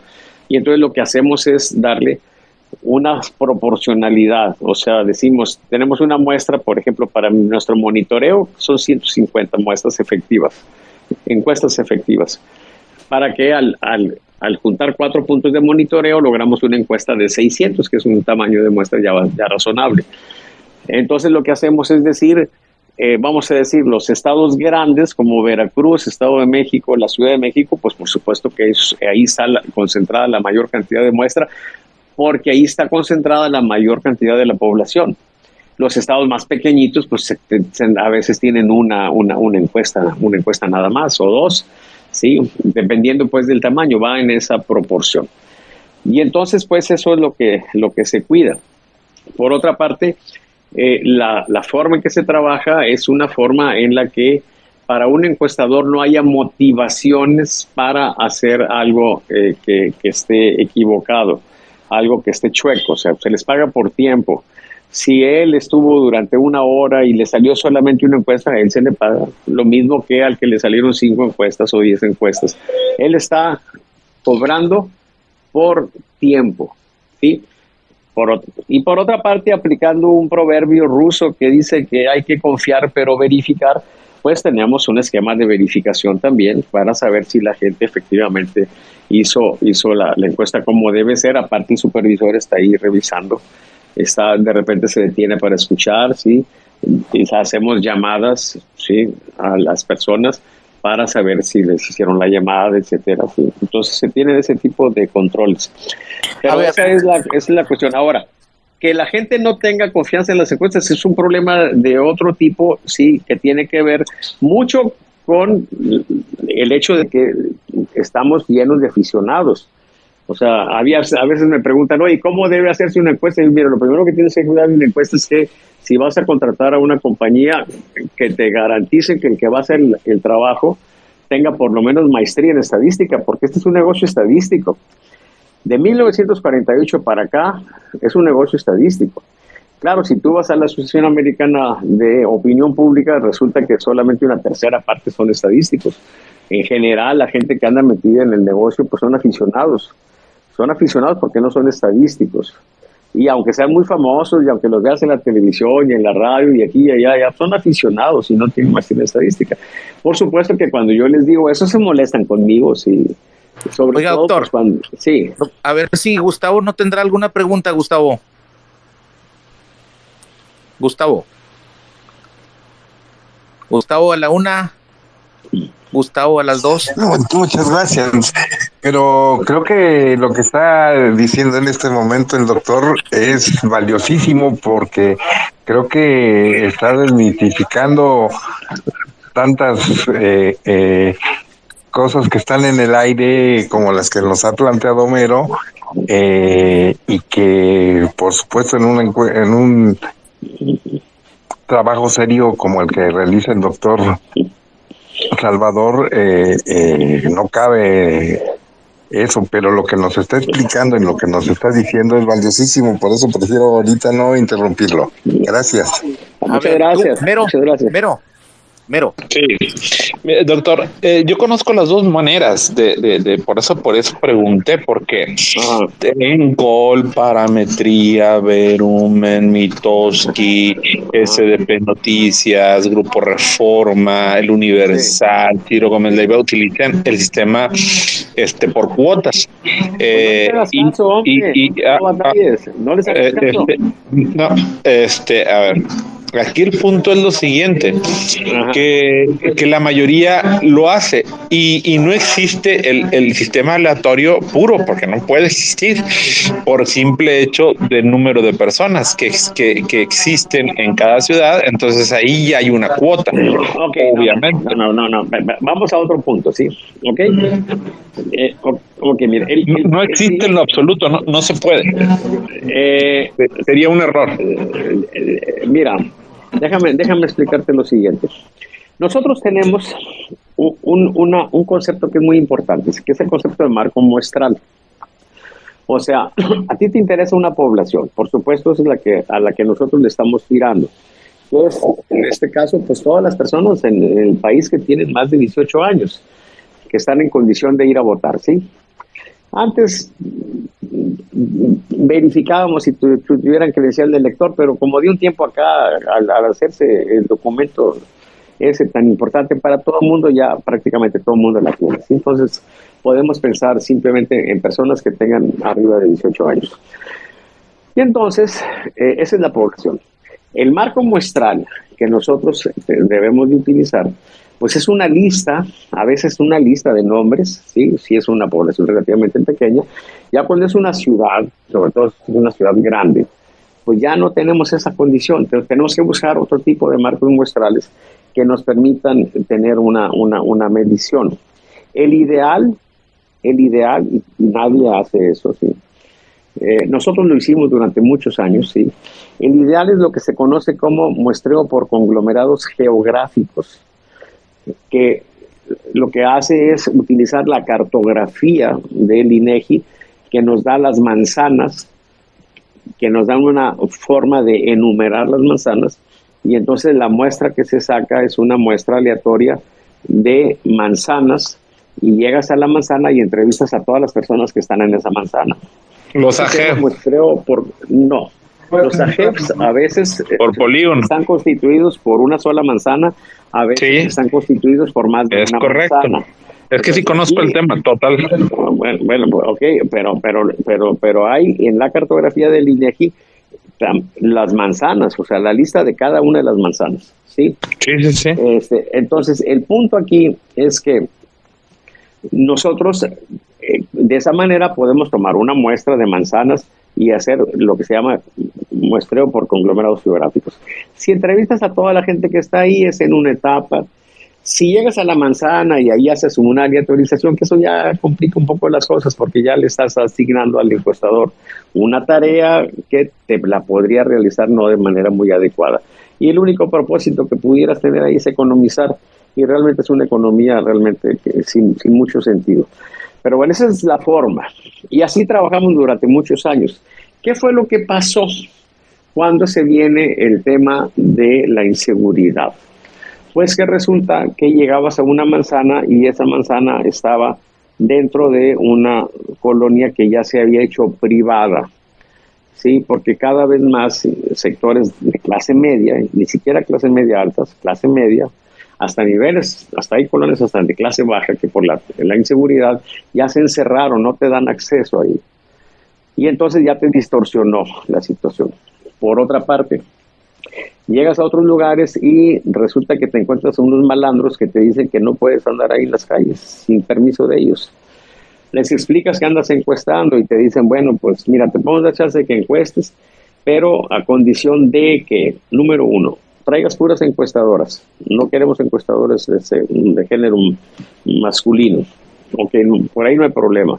Queremos que vengas en coches de color blanco. Tampoco hay problema. Pero viene la gran bronca.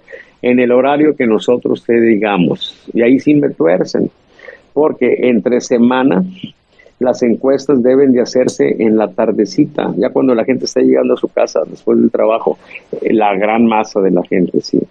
Y no muy noche, 9 de la noche, ya en algunas partes se puede extender un poquito más, pero ya la gente empieza a rechazar, pues ya está metida en las actividades de la cena, de la novela, etcétera. Y en fin de semana, a media mañana, ¿ok? Eso, los horarios son muy importantes. Y entonces nos dieron en la torre con eso. Por eso tuvimos que movernos nosotros de la encuesta domiciliaria a la encuesta telefónica, domiciliaria. ¿Sí? Ahorita estamos haciendo algunos experimentos, estamos tratando de ir viendo como una siguiente etapa, movernos a los teléfonos celulares, que son más y que tienen ciertas dificultades. Pero por lo pronto estamos ubicados en el tema de la encuesta telefónica domiciliaria. O sea, el marco muestral son los teléfonos domiciliarios, que son cada vez menos, sí, ¿ok? Pero todavía tenemos un número suficiente. Entonces, aquí entramos en un concepto interesante. Cuando tienes un marco muestral, como hay una discrepancia entre el marco muestral y la población que a ti te interesa, lo que tú tienes que saber es si tu marco muestral te está permitiendo lograr algo que se conoce como extrapolación. O sea, en qué medida los resultados que tú tienes obtenidos de la muestra que sacas de tu marco muestral corresponden o son similares a los que tienen que ver con la población que te interesa. Y no es algo común poder verificar eso, pero son dos formas en términos generales que se pueden utilizar para verificarlo. Número uno, lo que se conoce como validación externa. O sea, saber si un estudio se hizo bien tiene dos maneras en metodología de las ciencias. de verificarlo, lo que se conoce como validación interna, que es simple y llanamente verificar que cada etapa del proceso se haya hecho correctamente. Cómo aleatorizaste, cómo capturaste, cómo clasificaste, cómo analizaste estadísticamente los datos, etcétera. Eso prácticamente es imposible que se pueda hacer. La otra sí está muy a la mano de todo el mundo, que se conoce como validación externa. Yo te estoy dando un resultado. Ese resultado, ¿tú cómo lo ves? ¿Te parece lógico? ¿No te parece lógico? Es claro que una persona con un juicio sesgado, ¿sí? Por ejemplo, una persona que sea seguidor y que esté polarizado, pues si le gusta el resultado te va a decir que está muy bien y si no le gusta te va a decir que está muy mal. Pero estamos pensando de una persona conocedora del tema, ¿sí? Que con una condición pues de objetividad, ¿sí? Pues si una persona de esas te dice, ¿sabes qué? Me parece lógico, entonces te está validando eso. Y entonces nosotros siempre estamos cuidando eso por tradición, por protocolo, de que los resultados vayan siendo lógicos, ¿sí? Por ejemplo, arrancamos nosotros esta emisión diciendo cuáles son los temas que la gente tiene en mente. Y el tema que más en mente está ahorita es el de la guerra de Israel. La pregunta que nos hacemos es, ¿tiene sentido eso o no tiene sentido? Pues yo creo que absolutamente tiene sentido. Pues eso está validando el estudio desde la perspectiva, al menos en esa partecita, desde la perspectiva de la validación externa. Pero hay otra cuestión, que eso no se ve muy seguido, no está tan a la mano, pero de repente hay alguna posibilidad. Una, pues más o menos ahí con muchos bemoles es, pues si los resultados de las predicciones electorales coincidieron con el resultado.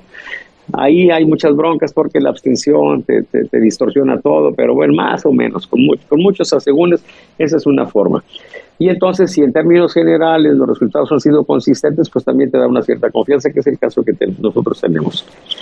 Pero hay situaciones que se dan de manera muy especial. Mira, por ejemplo, tuvimos hace unas semanas, 2 semanas, 3 semanas, el resultado de la elección interna de Morena. ¿Sí? Se contrataron 4 empresas externas y la gente de Morena hizo otra encuesta. Y publicaron sus resultados y se dio una situación interesante, poco común, pero se dio que los resultados fueron consistentes. ¿Sí? ¿Qué significa que salgan 5 encuestas y los resultados sean consistentes entre sí? O sea, que las variaciones están englobadas dentro de los márgenes de error. Pues que cada encuesta avala a las otras 4 y las otras 4 avalan a cada encuesta. O sea, se avalan entre sí. Y eso hace confiables los resultados.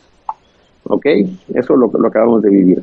Y entonces fueron encuestas domiciliarias con tamaños de muestra de 2.500 cada una. ¿Sí? Y resulta que nosotros, ¿sí? Con una encuesta telefónica, teléfonos domiciliarios, ¿sí? Con una muestra de no de 2.500, sino de 600, dimos resultados consistentes con esos, ¿sí? Pero 2 días antes. O sea, nosotros dimos los resultados un lunes en la noche, a la medianoche, y el miércoles, sí, se dieron los resultados de esas 5 encuestas.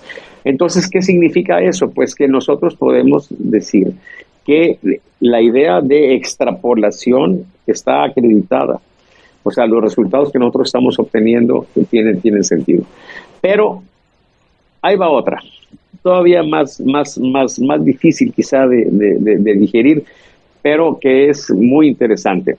Vamos a suponer que nosotros estamos teniendo un sesgo, que los resultados se nos mueven para arriba o que se nos mueven para abajo, y que entonces las predicciones que nosotros hagamos pues no van a funcionar, van a ser equivocadas. Bueno, pues eso es lo menos importante que tenemos en la metodología que nosotros usamos. Es lo menos valioso.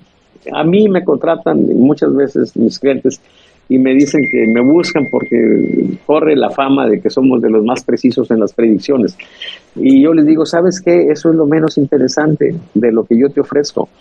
Lo importante no es eso, sino que tú puedas saber si te fue bien o te fue mal.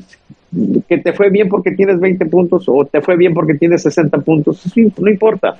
Lo relevante es que te fue bien. Y lo interesante es que tú puedas hoy, en este día que te estoy diciendo que te fue bien, saber, entender, explicarte por qué te fue bien, para que consolides ese avance. Y si te fue mal, que tú sepas por qué te fue mal, precisamente para que salgas lo más rápido posible de ese problema. Y entonces avances, porque el propósito de nosotros no es adivinar, eso es una vulgaridad. Por supuesto, todos los medios y todos los políticos y toda la intelectualidad está inscrita en esa vulgaridad, pero no porque todos están en eso, yo me voy a meter en esa vulgaridad. Sí, el propósito no es andar adivinando, el propósito, y yo creo que mucha gente estará de acuerdo conmigo, es ganar. Y para ganar hay que ir mejorando en la idea de que esa mejora finalmente te conduzca a superar a tu adversario. De eso se trata el juego. ¿Sí? Entonces, pues, en resumen, ¿sí? Las cosas que se están haciendo en el mercado y las cosas que se han estado estudiando y las cosas que se saben, pues bueno, lamentablemente están en una situación deplorable. Y bueno, pues a nosotros nos toca estar en esta situación. La gente se puede acercar a nosotros en el ánimo de aprovechar lo que nosotros aportamos, bueno, qué bueno. Alguien no lo entiende y nos puede desacreditar, bueno, pues es problema de cada quien, ¿sí? Nosotros simplemente participamos en esto, en ese entusiasmo, en ese interés. ¿Con qué propósito?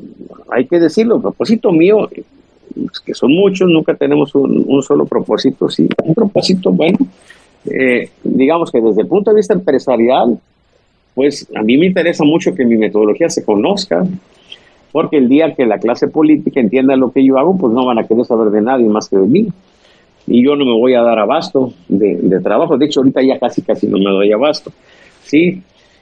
Pero tengo alternativas para las compañías que se quieran meter en este esquema. Por ejemplo, si hoy alguna de esas compañías dice yo quiero hacer monitoreos y cartas de navegación, mañana pueden pasar a ofrecer al mercado.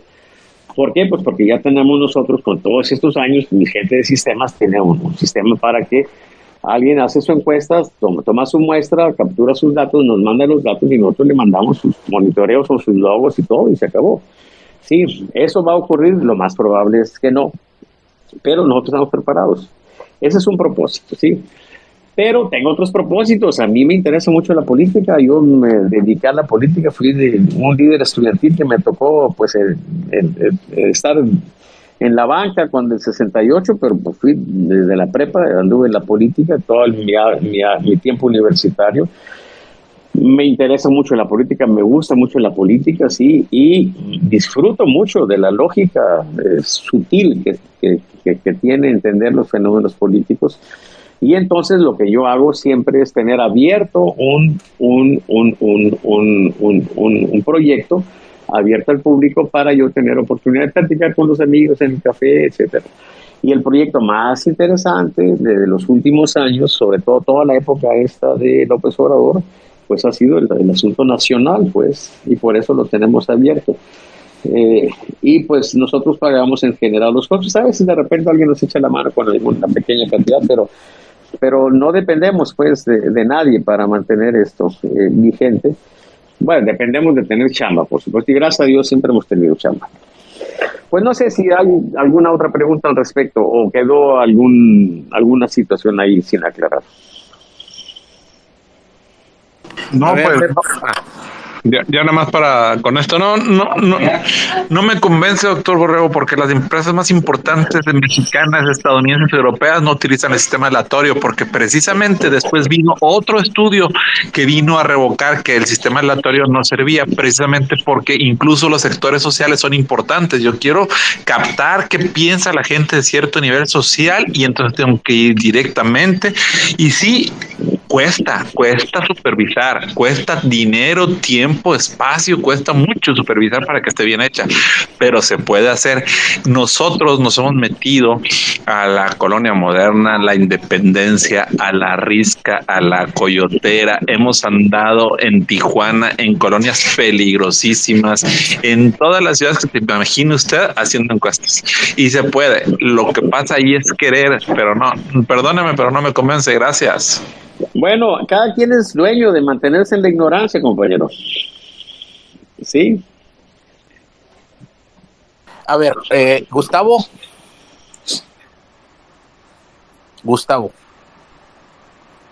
Sí, muchas gracias. Buenas noches.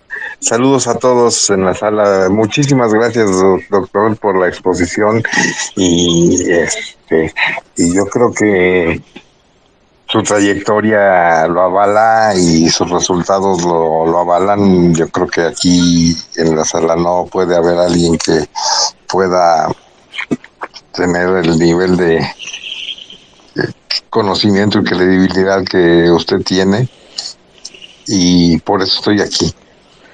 Muchas gracias. Yo quiero preguntarle, como conocedor de los ambientes y de cómo se están comportando los fenómenos sociales, usted identifica perfectamente a los sectores que están favorecidos por los programas sociales. ¿Cuáles serían las debilidades y fortalezas que tendría la política gubernamental en esos sectores? Sí, okay. Lo que preguntaba yo era si usted ha detectado que efectos como los que están teniendo los programas sociales en esas políticas tienen fortalezas y debilidades, sí, en la percepción de la población como para contrarrestarlos políticamente. Muy bien, mira. Hay un documento, algo que nosotros comentamos hace rato, que llamamos cartas de navegación política, ¿sí? En la contienda que estamos teniendo no las estamos haciendo, ¿sí? Porque estamos centrados nada más en la evolución general de cómo va. Quizá andando eso pudiéramos meternos ahí, pero sentimos que con los monitoreos es suficiente, y con otra cosa que sí tenemos medida desde siempre, que es la aprobación al presidente López Obrador. Entonces aquí tenemos, por ejemplo, novedades. Mira, en este último periodo que se concluyó precisamente el día 9 de octubre, o sea, ayer, o sea, del 18 de septiembre al 9 de octubre, fue un periodo en el que completamos 4 puntos del monitoreo, o sea, que te da una encuesta de 600. Y entonces ahí hacemos un análisis, que es lo clásico, el análisis de contingencia. Pero lo novedoso aquí es una forma que nosotros tenemos de presentar la evolución, en este caso de la aprobación al presidente, a través de los distintos sectores sociales. Y entonces, cuando hay una situación donde en un sector se tiene un nivel más alto del nivel medio, pero aparte es significativamente mayor que las demás opciones de respuesta, en este caso es aprobación, desaprobación, no sabe, no contestó, etcétera, ¿sí? Entonces, nosotros decimos que tiene una situación o de fortaleza o de debilidad. Y entonces, si es una debilidad, pues lo ponemos en color rojo. Y, por ejemplo, en este último bloque, la Ciudad de México aparece para el presidente con color rojo. Él globalmente tiene 73.3% de aprobación en este último periodo. Pero en la Ciudad de México tiene 53.3. Si le quitas el bono que comentábamos de la miseria, o sea, de la gente pobre que lo está apoyando, pues entonces él queda con la gente politizada en una condición, pues ya digamos que de debilidad importante. Lo relevante es que en el caso de la Ciudad de México, por primera vez en todo el tiempo que tenemos, pues prácticamente todo el sexenio, ¿sí? Se han completado 4 periodos en color rojo. O sea, el presidente está en color rojo desde el 26 de junio, ¿sí? Del 23, o sea, de este año, al día de ayer está en color rojo en la Ciudad de México. Y cuando eso sucede, cuando los últimos 4 periodos están en color rojo, decimos que se le ha solidificado, utilizando un poco los términos que después usó Bauman. Esto yo lo desarrollé hace mucho antes de que Bauman sacara su libro Tiempos Líquidos, pero me gustó el planteamiento que él hace, y adoptamos la terminología de él. Entonces decimos que tenemos una debilidad sólida, porque son 4. Y luego, si nosotros seguimos viendo otros sectores donde él se debilita, tenemos la zona urbana, pero no es una debilidad que sea tan fuerte, porque en contraste con la zona rural, donde tiene 92.3%, pues sí, la zona urbana, donde tiene 71%, pues aparece como una debilidad, pero realmente es una debilidad que no es como tal. Luego, la zona occidente, algo parecido, porque acá tiene 66 y el anterior es 61.9. Los baby boomers igual, es una debilidad que tiene 64%. Luego, mira, cuando vamos a la situación de escolaridad, él tiene en color azul, de manera consolidada, la gente que tiene hasta primaria, trae 89.3% de aprobación. Pero si vemos cómo se va dando la situación de apoyo al presidente en función de su escolaridad, los que no tienen ningún grado de estudio le dan 100%, los que tienen primaria 89.3%, los que tienen secundaria 81.4%, preparatoria 63.1%, licenciatura 64%, o sea, la anterior fue 52%, o sea, y usualmente subió ahora esto de licenciatura, maestría 36.4% y doctorado 0%. Claro, doctorado, como la muestra es tan pequeñita, brinca de repente mucho el valor. Pero sólidas las debilidades, pues de manera importante tenemos la que ya mencioné de el DF, la gente que son apartidistas, o sea, si se lograra convencer a la gente que son apartidistas de participar, pues no lo harían de manera entusiasmada con el presidente. O sea, ya hay un filón para la oposición, por supuesto. La gente que se identifica con el PRI en general es una debilidad también. La gente con el PAN es una debilidad más fuerte todavía, y están consolidadas. Pero donde llegamos a finalmente la gran debilidad y la gran fortaleza del presidente, pues está precisamente en las personas que reciben apoyo. Eso ha estado en azul desde siempre. Y las personas que no reciben apoyo de los programas del presidente han estado en rojo desde siempre. En niveles que andan por ahí, que rondan, para los que reciben apoyo, pues del 83-84%, y para quienes no reciben apoyos, pues por ahí del 50%, 48, 50 y tantos, 54. Entonces, pues, esa es la situación que se ve en los sectores sociales. De manera geográfica, el foco rojo que está teniendo el presidente es en la capital, y eso pues podría pues darnos pie sobre un posible resultado en la elección de la capital, pues sí, y también sobre todo en las alcaldías, que pudiera también darse una situación parecida a la elección del 21, no sabemos, sí, pero eso es lo que se puede traducir hasta aquí. Oiga, doctor, pues el tiempo se nos fue. A ver, no sé, Gustavo, ¿quieres comentar algo, Gustavo? Solo agradecer al doctor, muchísimas gracias, Paz. Bueno, ya nos vamos entonces. No, sí, bueno, yo, o sea, a veces uno planea las cosas y se va por otro lado. Casi fue un monólogo, como decía Adal Ramones. O sea, abusar de la voz tuya también, pues mañana te presentas ahí en Televisa y bla, bla, bla. Pero mira, yo creo que podemos evaluar este primer space de la mesa grillera, vamos a ver cómo nos fue y luego ya vamos planeando sobre los siguientes, ¿verdad? Y podemos dejar los temas vivos para la siguiente ocasión. Si les parece, después de esta primera exposición, donde ya más o menos pues estuvimos viendo cómo es la metodología, podemos ya el próximo martes sí irnos con el resumen y decir esto es lo más relevante de lo que encontramos el día de ayer. Fue eso nos lleva unos 10-15 minutos y entonces ya entramos a los temas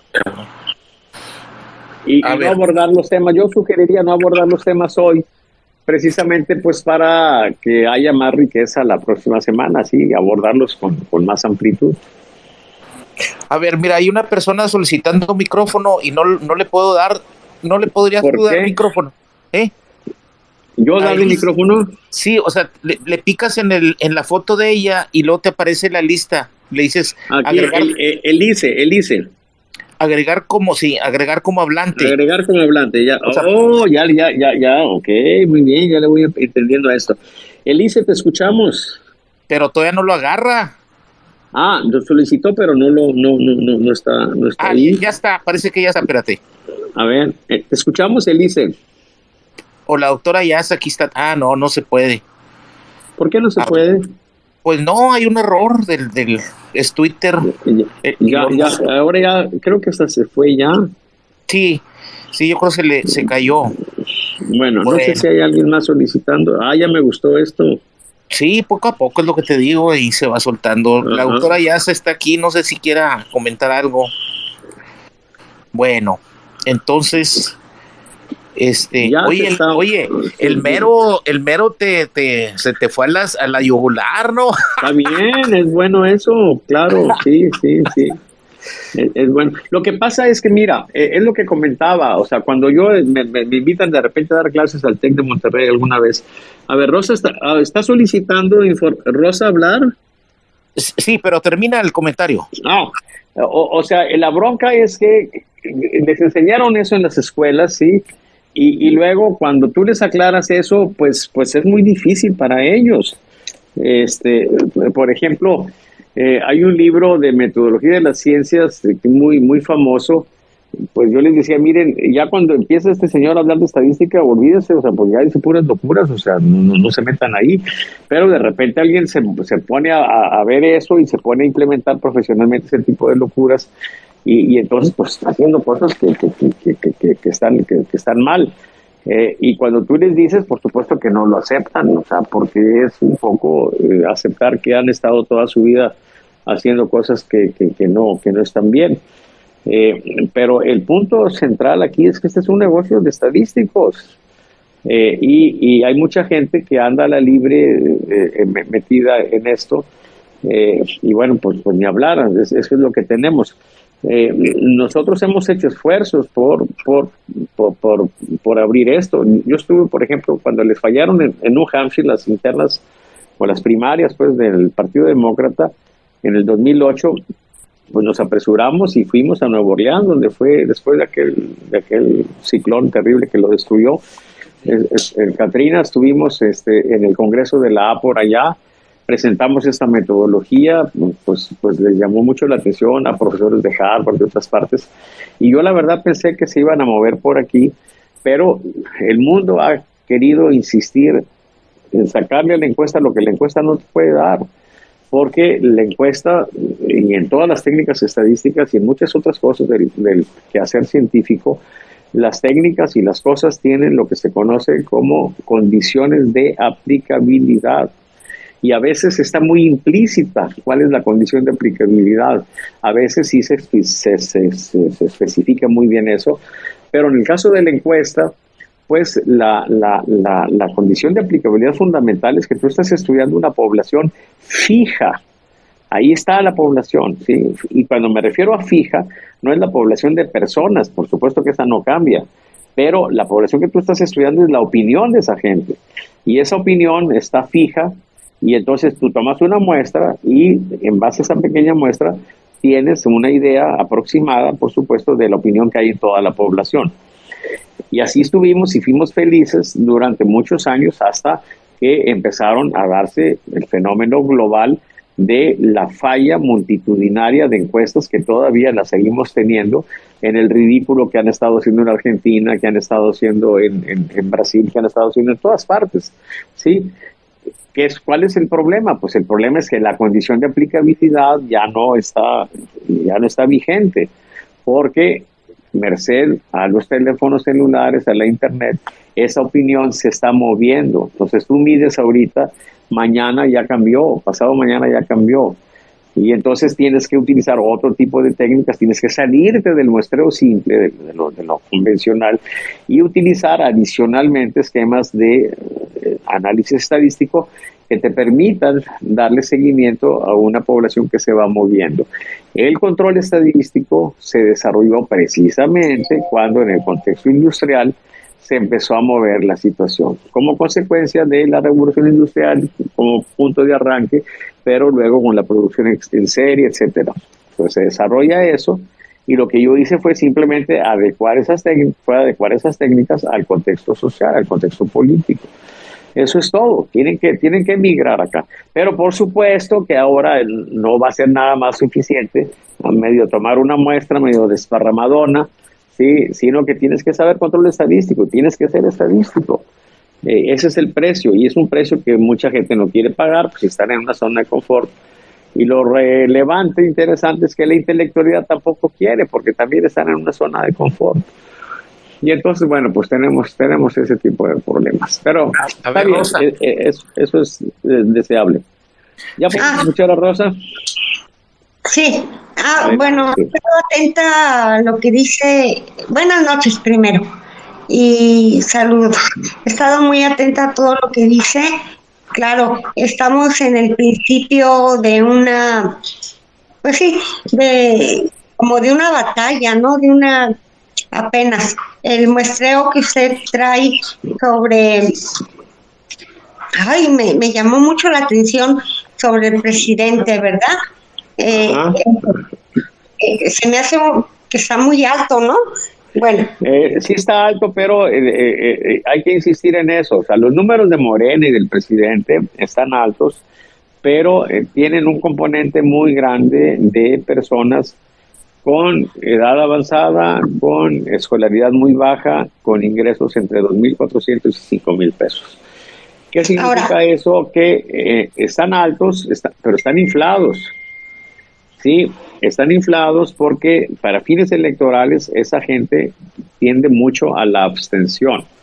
Oye, doctor, o sea, no todos los, doctor, sí, no sí. Todos los que lo apoyan van y votan. Exactamente. Era lo que yo quería decir. Exactamente, claro. Yo quería decir eso. Por ejemplo, usted habla de la Ciudad de México, que la estadística habla que está muy bajo el voto a Morena, por ejemplo. Y, bueno, lo que comenté fue de la aprobación a López Obrador. Sí, la aprobación. Están relacionados, por supuesto. Sí.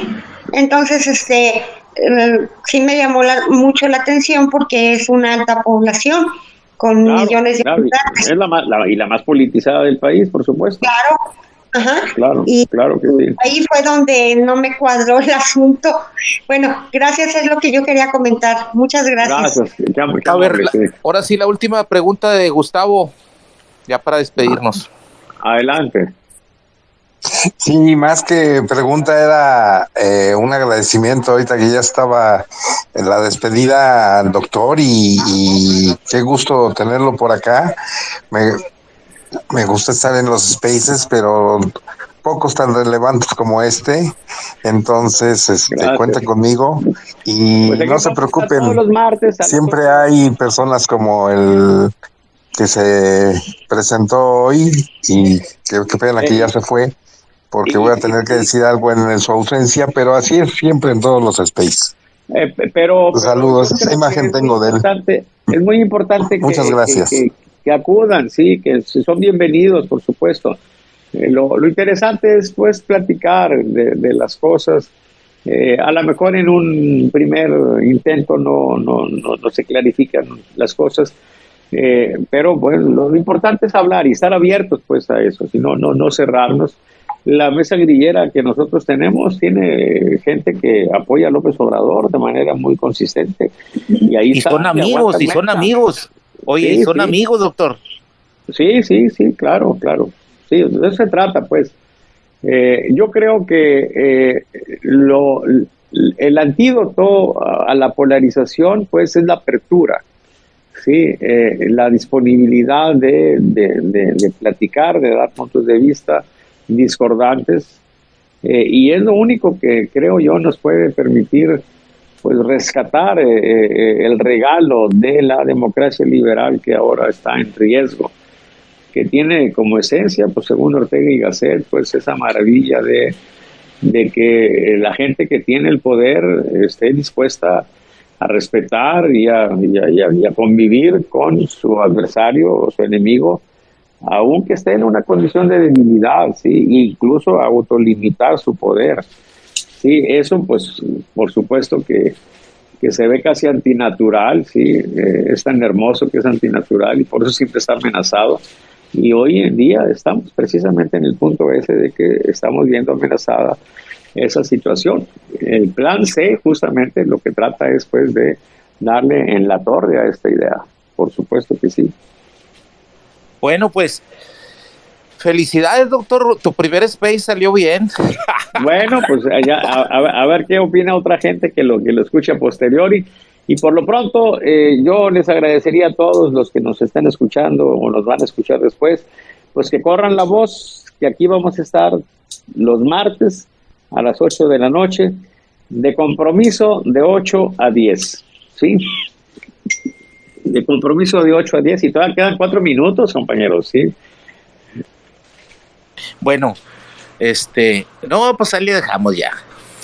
Muy bien, muy bien. Bueno, muchas gracias a todos y Muchísimas bueno, doctor, gracias.